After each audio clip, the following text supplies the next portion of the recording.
Sup guys, Escapepoint here. So, what have I been up to this week? I finally finished the book, Problem Solving with Algorithms and Data Structures using Python. It feels good to get that big task done. So what did I end up learning about in this book? For the most part it was graphs, including directional, non-directional, and weighted graphs. I went through breadth search first, depth first search on directional graphs, and I also went through Dijkstra and the Prim spanning tree algorithm to find the shortest path on a weighted graph. This was the coolest part of the chapter.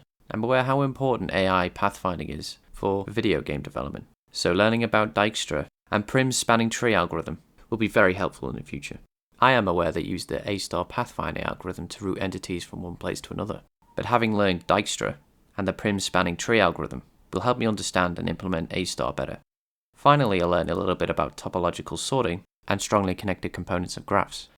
The topics of the final chapter expanded on the things we learned in the prior chapters. So I saw how to implement an RSA algorithm for encryption, how skip list data structures work and how to use them for binary search, or how to search strings with deterministic finite automaton, DFA, or with the Knuth-Morris-Pratt algorithm.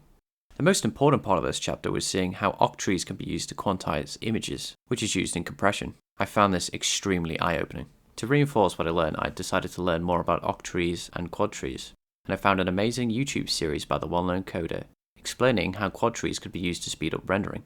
Before now, I thought quadtrees and octrees were some complicated structure, when really they are just trees to divide up space.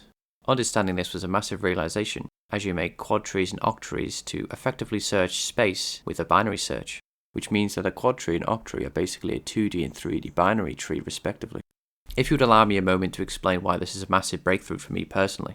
I once spent over a year making a 3D physics impulse engine using OpenGL to render things, using a book. This was a hard book. I had to teach myself linear algebra, quaternions, vector spaces, and angular acceleration after failing maths in high school. I kept finding bugs in my code, and in the book, which meant I really had to understand the concepts really well. When I finally got to the point where I implemented collision detection and resolution with a separating axis theorem for cubes only, I was left high and dry when it came to broad-facing collision detection, meaning I had no way to turn this into a viable game engine, because I simply didn't know how to group entities together to reduce the amount of detailed collision detection I had to do. Effectively, I didn't know how to divide space. Now I do. This was the whole point of taking time out to study like this. Learning about trees and binary search allowed me to understand how quadtrees and octrees could be used. So all this studying, in my eyes, was completely worth it. And although I had to pause game development in the process to learn all these things, I believe that this will pay me back in the future. Coincidentally, the primetime YouTuber who reacts to programming content online said, after reacting to a video, "I'm a fan of constantly pushing people to study the fundamentals. So all I can say, I made the right choice."